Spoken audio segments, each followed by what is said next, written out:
쉽게 말씀드리면 짝눈이 있을 때 한쪽만 하든 양쪽만 하든 그거는 케이스 바이 케이스다, 이렇게 말씀드릴 수 있을 것 같아요.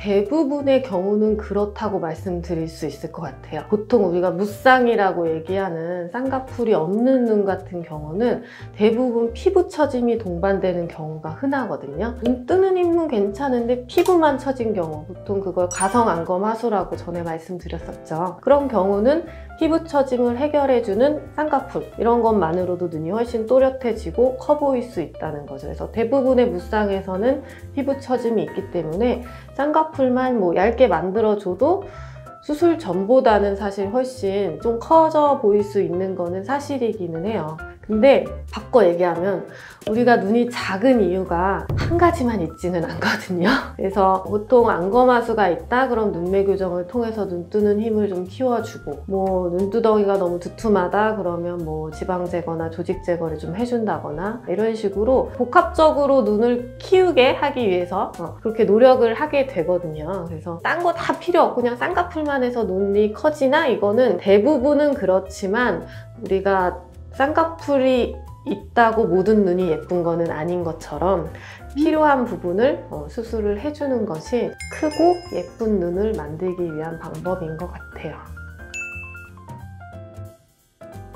쉽게 말씀을 드리면 몽고주름이 있으면 앞트임을 한다, 이렇게 얘기를 하거든요. 많이 몽고주름이라는 거는 이렇게 동양인들에게서 많이 보이는 눈 앞머리, 이 눈 앞 구석 주름을 말하죠. 근데 이 몽고주름이 있으면 눈과 눈 사이가 좀 멀어 보이기도 하고 답답해 보이기도 하고 해서 이제 그 몽고주름을 없애는 수술을 보통은 앞트임이라고 얘기해요. 근데 몽고주름이 있다고 해서 무조건 앞트임을 해야 되냐 하면 그거는 또 아닌 것 같아요.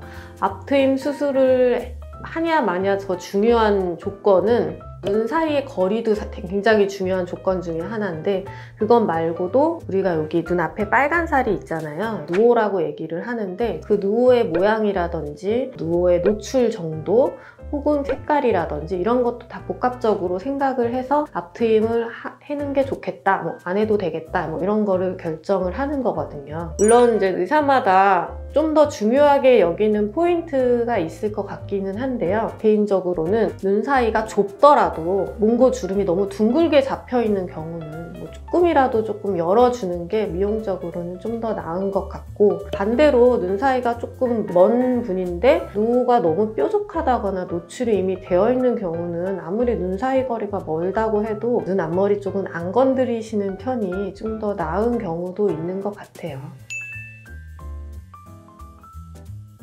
그건 제가 답을 정해드릴게요. 그 수술을 담당하실 안과 선생님한테 여쭤보시는 게 사실 가장 정확해요. 눈 성형 수술을 하고 나면 많이 이제 붓기도 붓고 이제 결막도 붓고 이제 그런 것 때문에 이제 시력 측정이나 이런 게 정확하지 않을 수도 있고, 시력 교정 수술하고 난 다음에 뭐 눈시림이 좀 심한 경우라든지 뭐 눈물이 난다든지 뭐 그런 경우도 있을 수 있어서 사실 같이 하시기에는 환자분 입장에서도 좀 부담이 되실 수도 있거든요. 근데 이제 우리가 뭉뚱그려서 라식, 라섹 이렇게 얘기를 하지만 요새는 그런 시력 교정술의 범위가 너무 다양하고 범위가 넓어요. 사실 환자분이 어떤 수술을 어떻게 하는지를 성형외과 의사 입장에서는 정확하게 알기가 힘들고, 그런 안과 수술의 정도를 성형외과 측에서는 전혀 모르죠, 사실. 그래서 정확하게는 그 수술을 담당하실 안과 선생님한테 여쭤보시는 게 가장 정확할 것 같고요. 안과 선생님과 상의해서